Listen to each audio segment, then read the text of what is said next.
It really makes me sick to see the West Virginia Mountaineers continue to be disrespected in the polls, and Javon Small keeps on being disrespected by guys like Dickie V. Let's talk about that on this episode of Locked On West Virginia.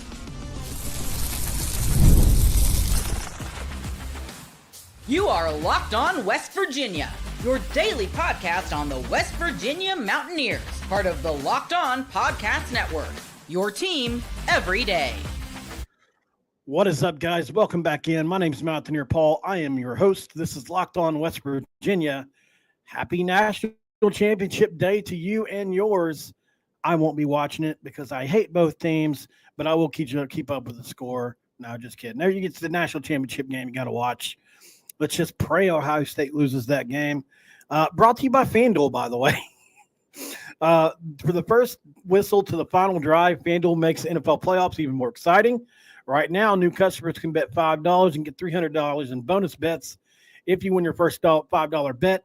Go to FanDuel.com to get started. Okay, real quick, I just want to touch base on this really quick, and I'm sure more people will ask later down the line. So I found out what's happening with my internet. For those of you listening on podcasts, you can disregard this, but I've been having some major issues with my internet, and people thought it was my camera. It's actually not. So they are working on nodes in my area, and apparently to the point to where that's why I'm going live a little earlier, so there's less congestion on here. It should help a little, hopefully. But yeah, so that's been the problem. They're working on the internet in my area, and so especially in the evening when there's a lot of people online, my ping is somewhere in the 2000s. Okay, so let's talk about West Virginia and the disrespect they face, because I got to be honest, man, it's frustrating. It just is to deal with as a fan. There are a couple polls that don't even have us in the rankings still. And I like what somebody said earlier today. If West Virginia had a North Carolina logo, or an Alabama logo, or a Houston logo, Kentucky, Michigan, Arizona, they'd probably be ranked a lot higher, but they don't. And there's a few reasons why I think. First of all, let's look at the net, which is what the committee uses most more than anything else when determining the seeding, right? West Virginia is ranked number 30 in the net, the NET rankings. 3-13-4, 2-2 on the road, which is a reason for that. 2-1 on neutral courts. They're 4-4 in quad 1 games, 1-0 in quad 2 games, 2-0 in quad 3 games, and obviously 6-0 in quad 4 games. So those 4 quad 1 losses, while they're really great losses, it's all we have. Quad 1 losses. And four quad 1 wins are, Oregon has 7, which is insane. Kentucky has 6. A couple teams to 5, Iowa State and Alabama. Auburn has 10 quad 1 wins, which is just an incredible number. They deserve all the love they get. But here West Virginia sits at number 30 in the NET. And the biggest reason for that is because of the margin of loss, I believe, is from what I understand, in a couple of the losses that we have. So although a few have been close, the Auburn game was not very good for us, no doubt. And there was another one that we didn't win a lot by. But, man, it's truly just getting old, because, if you look at the AP poll, for instance, your first 10, 15 teams you get a little comment about. Once you get down to West Virginia, and this is on ESPN, it ranked number 23. It's just got a record, and it says West Virginia's won 3 straight against teams in the AP top 3 and plays Arizona State next. That's literally all they say.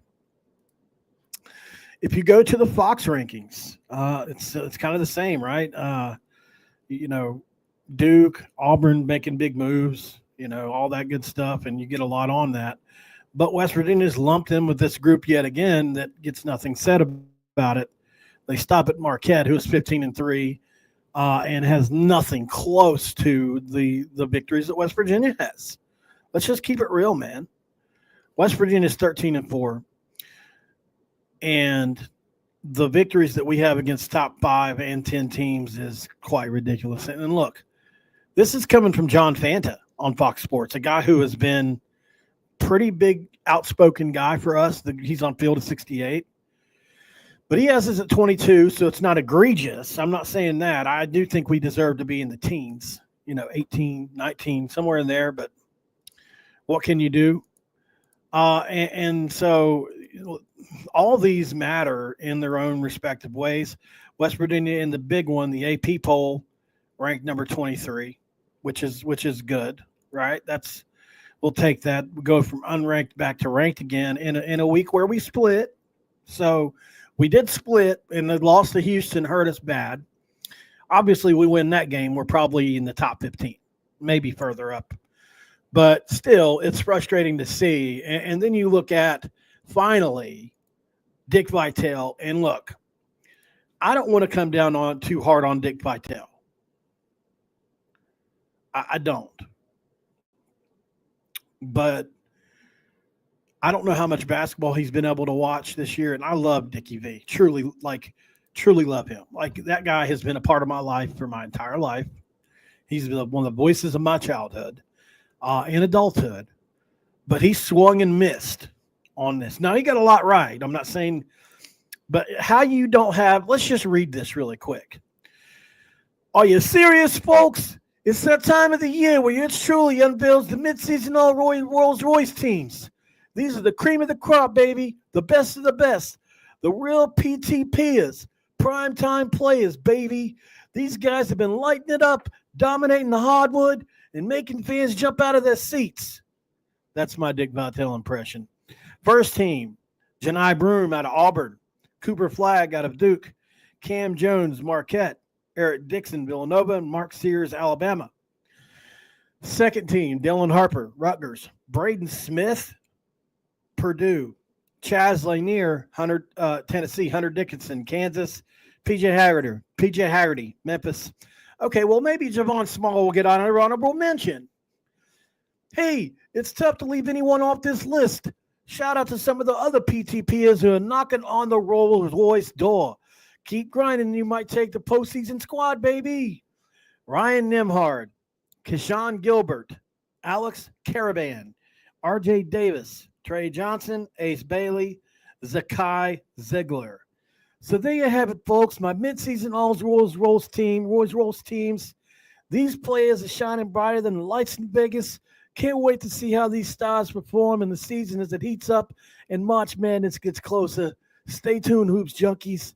The season is awesome, baby. So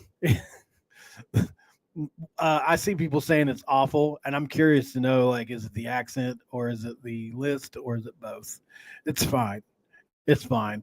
For those of you on podcasts, if you immediately clicked away or turned your radio off, I understand. I was just trying to lighten it up a little bit. So, look, there's some people on this list that are can't-miss players. Dylan Harper, love him. Cooper Flagg, obviously the best player in the country. Janai Broome right there with him. Can't argue with that. Cam Jones at Marquette, absolutely. Eric Dixon has been really good. And look, that first team list, okay, fine. If you want those guys to be your first team, I wouldn't even argue with that, truthfully. Even though, Javon's having an incredible year. He really is. It's in Mark Sears, obviously, who is one of the best scoring guards in America. Sure, if you want to do that, I won't argue, even though I personally think Javon Small deserves first-team recognition here. You can't tell me he's not on the second-team list over Braden Smith, especially at Purdue. Let's look at Braden Smith's numbers really quick. Let's just have a peek. Obviously, his assist totals are going to be high. If I'm guessing, I honestly haven't seen. I don't even know what his stats are, but I bet they're not better than Javon Small's. Let's check it out. Wow, man! I remember when the first game he ever played in was against West Virginia. One of the first games first Power 5 game maybe. So he's scoring 15 a game, and he's got 9 assists a game. So those are really elite numbers. I would just say that produced 15 and 4. They play in the Big Ten. Javon Small scoring 20 points a game, 5 rebounds a game, and 5 assists a game. So you've got 4 more assists a game. Javon Small's got 1 more rebound a game, 4 less assists, but he scores 5 more points a game. To me, I don't see how Javon Small loses out to a guy like Smith. And I know that he's great. Don't get me wrong. I'm a big fan of the kid. Loved him when he was a true freshman when we played against him. Lanier is good. I'm not saying he's not. Hunter Dickinson has been, I mean, come on, man. Over Javon Small this year, Hunter Dickinson, like, I get that these are positional and, like, you can't go just all guards or all forwards or anything like that. Come on, man. It's frustrating.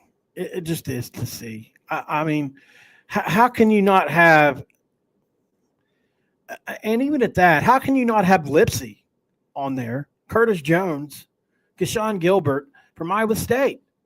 Like, they've got 2 or 3 guys you could have on that, either one of those lists.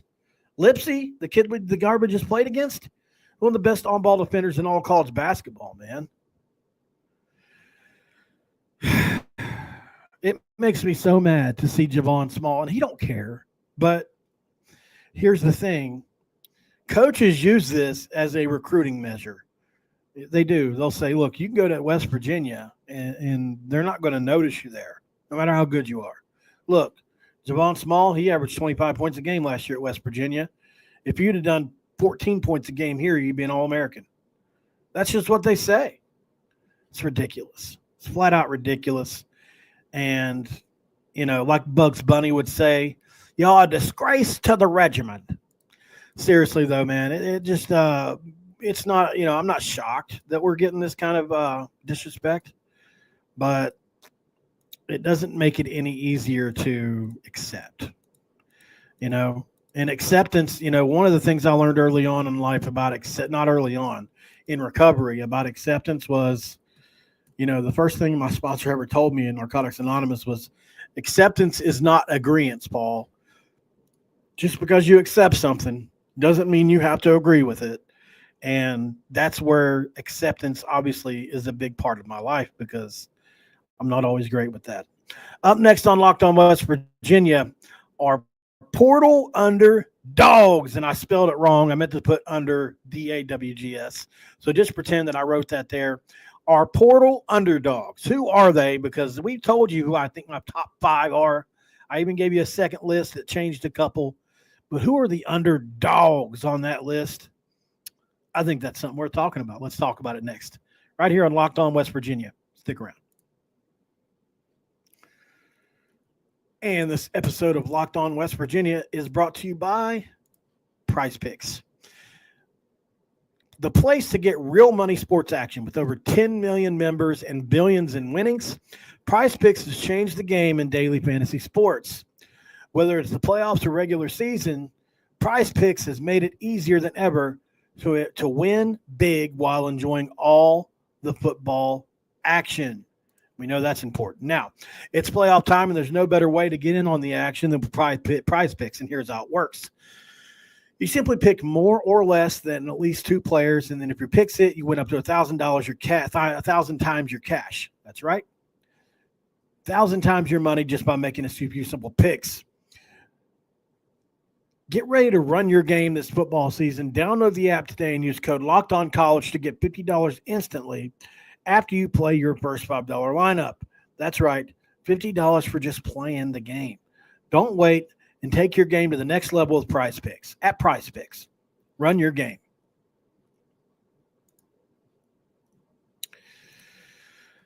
West Virginia's got some portal dogs. They did good, man, I got to say. And shout out to my buddy. I got to scroll up quite a ways here because people are helping me get these lists together. Okay, here we go. So thanks to Dylan, Chaz, Jerry West Enthusiast, all you guys always helping me get these lists together. in our little chat we're in. I appreciate you guys. Make sure you follow at Jerry West Enthusiast, Chaz Rupert at Big Roop, and Dylan Moses. I think it's Dylan. It may not be Moses. Sorry, I'm saying it wrong. It's Dylan Moses at Dylan Moses 03. All right, so those guys and they know their sports too. By the way, they're obsessed with the Mountaineers. They're always involved.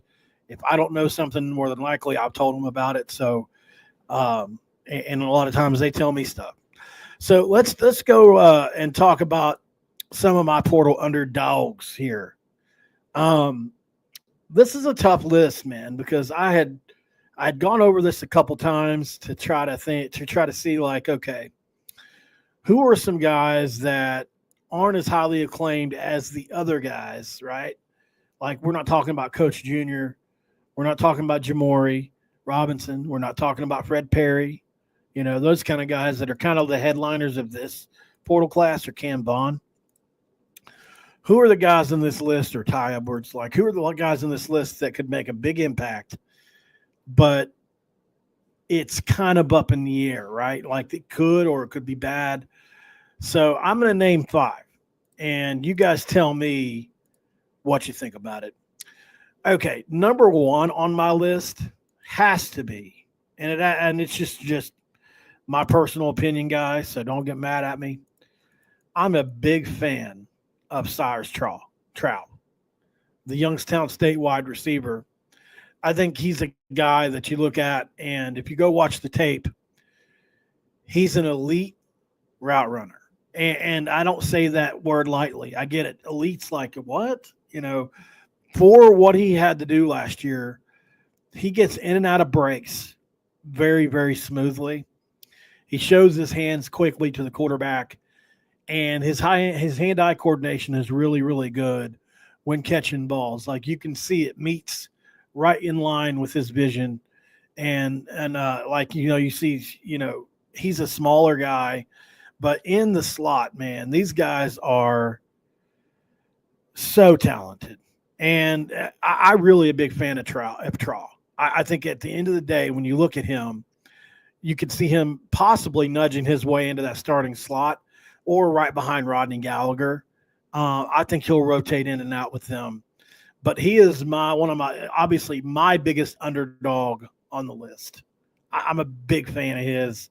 I think he's going to make an impact. Number 2 is somebody that maybe some wouldn't agree is an underdog. Let's talk about LJ Turner, the running back out of NC College, and Catawba. So I love this guy, man. And look, before we signed Ty Edwards, I was pleased with him as a backup to Gene. Like, Rich Rod went to the Limestone, right? Limestone plays Catawba every year. They play each other. Rich Rod went to Limestone. Like, if you go watch LJ Turner highlights, you'll see they played Limestone College. Limestone College is where they got the running back last year, Jack State, that was top 3 in the country in rushing and would have been one of the most sought-after portal players in the country this year had he had another year. That's how good he is at identifying running back talent. Steve Slayton, Noel Devine, obviously Noel everybody wanted, but still. Owen Schmidt, like, you can go down the line, you can go to anywhere he's been. Rich Rod knows the kind of running back, the kind of frame, the kind of ability you need to run this scheme.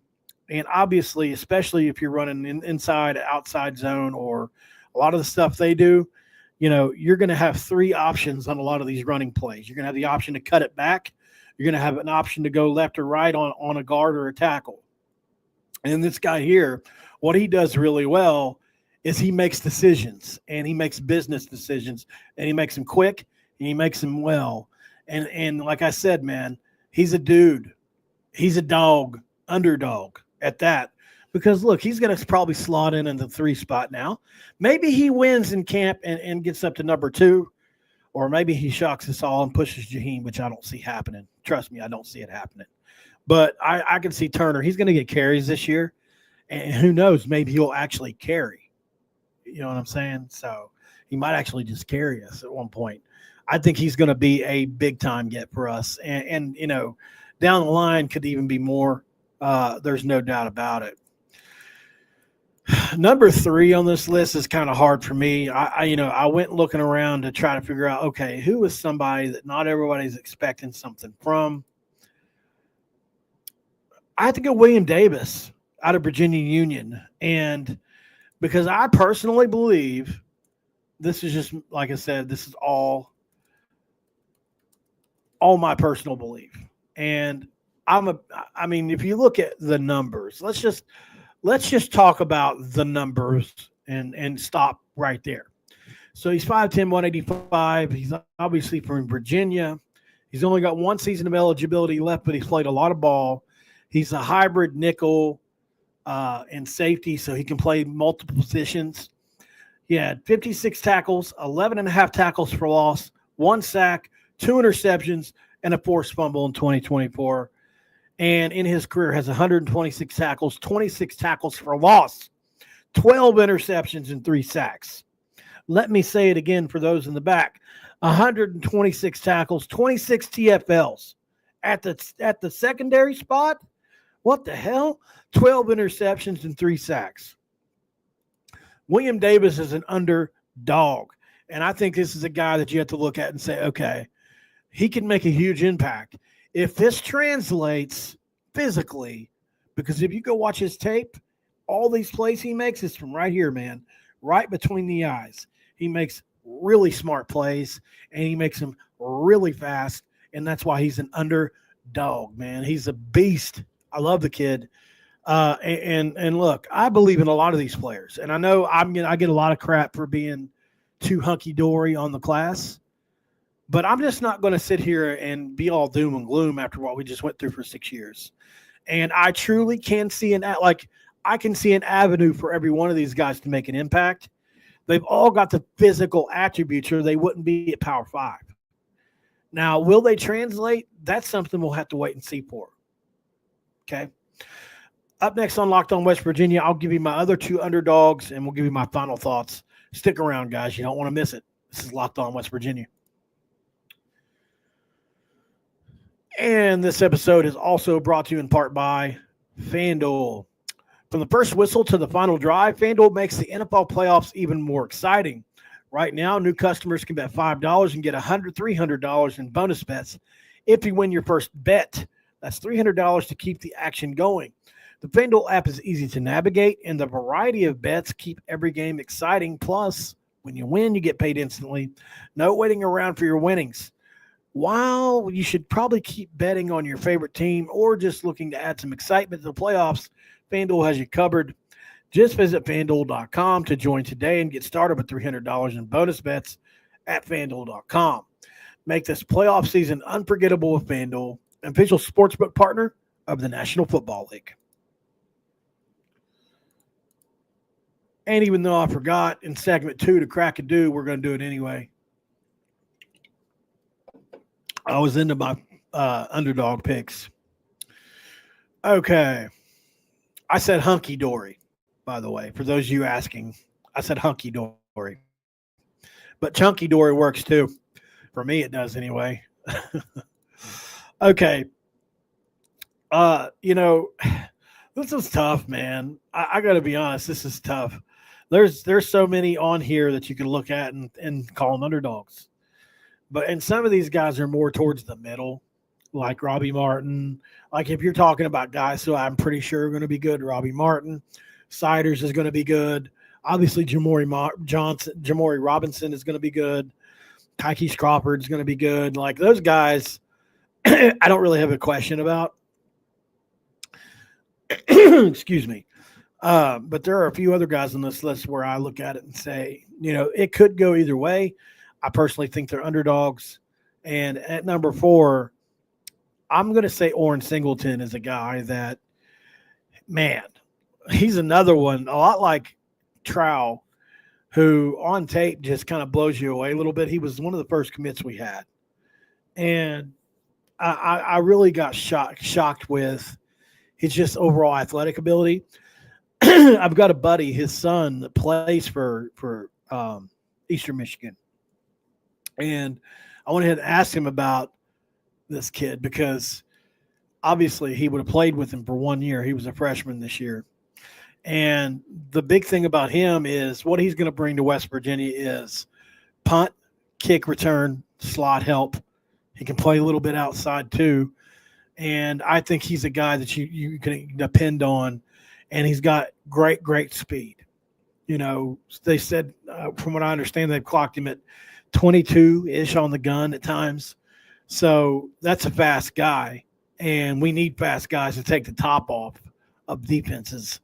I love the kid. I do. He's another one I love. And I think he's going to make a huge impact for us. And especially in the return game. And we got to have guys like that. And I think, this class has a couple guys when you look at it and say, there are a couple guys on here that could certainly be big-time contributors in the special teams department.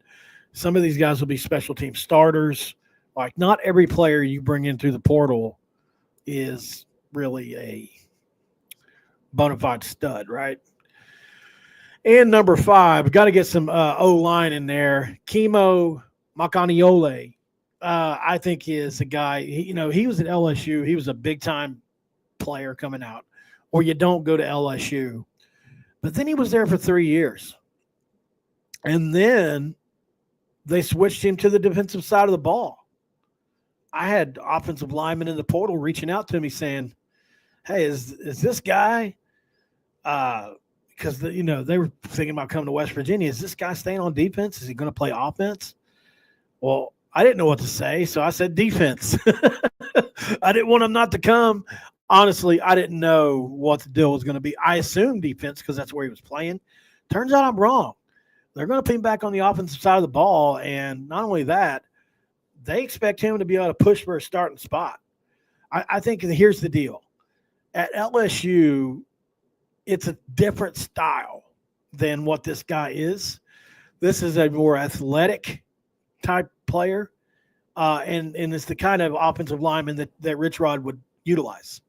Think of Dan Moses. Think of guys that we've had in the past that are a tad undersized. This guy ain't small. I'm not saying he is. As a matter of fact, what is his size? I didn't think he was huge, but let me see. Kimo Makana. Okay, let's see how tall he is really quick.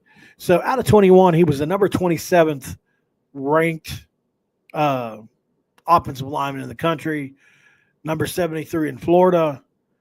And so, he comes with some publication and obviously some rank. So he's 6'4", 297. That's what I was thinking. So 6'4", 297 it's a pretty big guy.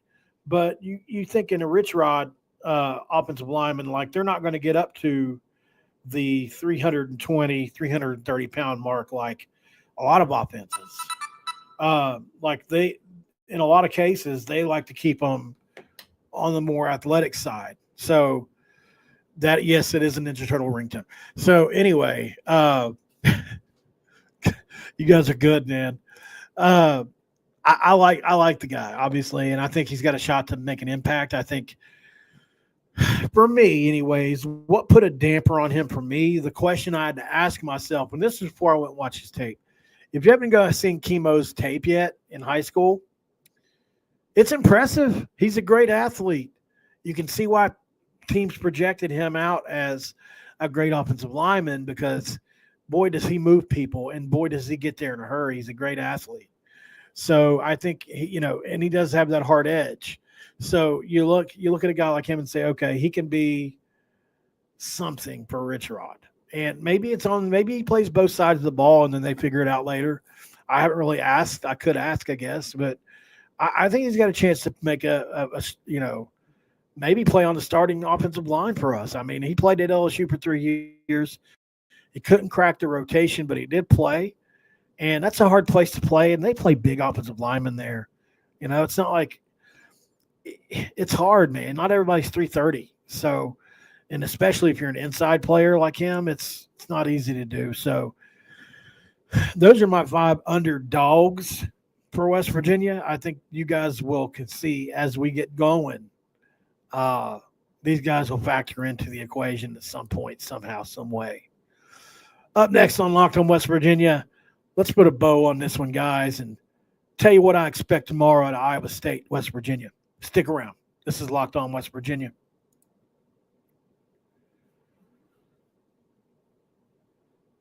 And I am back.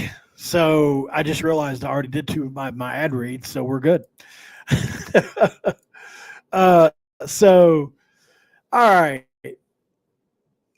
Let's talk about Iowa State, West Virginia basketball. That's the interesting thing about, or not Iowa State, I apologize, Arizona State. Sorry, I was just thinking about the rankings and all that, and I guess I had Iowa State in my head still. So the last time they're 10-7, I believe, and they've got what the crazy thing is about them. They've got 5-star guys on their roster, a couple apparently, according to Locked On Arizona State guy that I talked to. So although I haven't studied them a ton, I'm about to pull up some stuff on them right now. And I was looking at 3 guys earlier today as well. They did a pretty nice job breaking down what these guys do well. And so I mentioned last night they got 3 guards that are pretty good: Freeman, Adam Miller, Mason, and then Jaden Quintons, who was a 5-star player at one point in time. Bashir Jihad, the forward, is another big guy. He can rebound. Then they've got Sanan Phillips and Ali that come off the bench. Really good players overall. I mean, they're not terrible. They're, like I said, they're 10-5. They've been close in a lot of games, and they could definitely beat us if we're not playing our A game. And they've got a good ball coach there too. So I think this is a game where I don't think Darren DeVries will let West Virginia overlook Arizona State, who has been really close.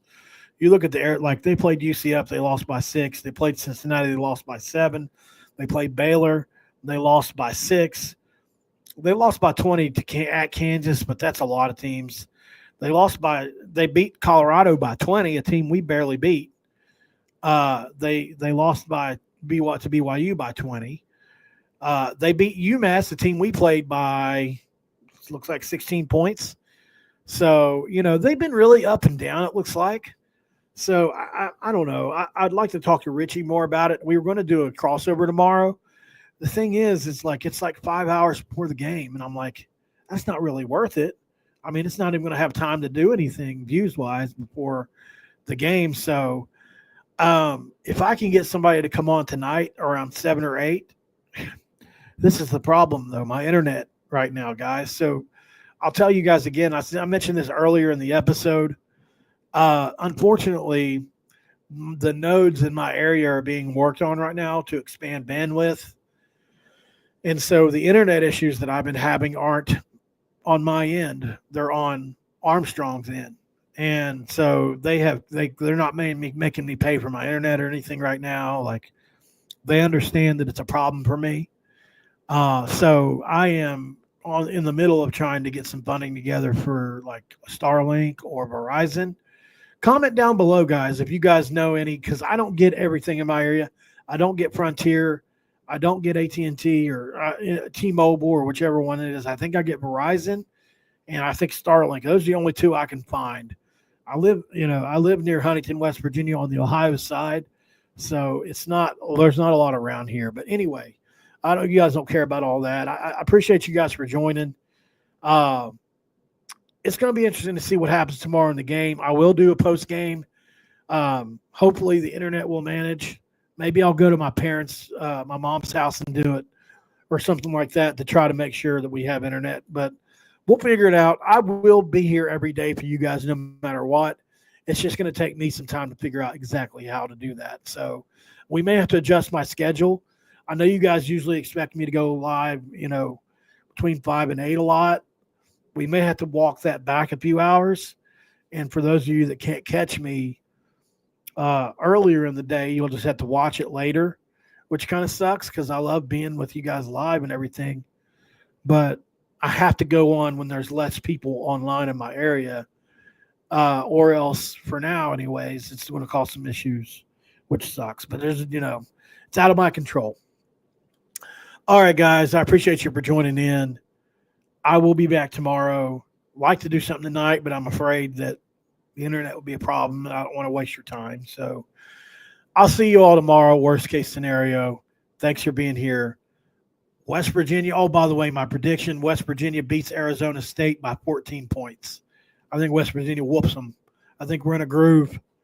We'll see, though. Arizona can make it close, but I think West Virginia pulls away. I'll see you tomorrow, guys. This episode's over. I'm out. Thanks for making Locked On West Virginia your first listen.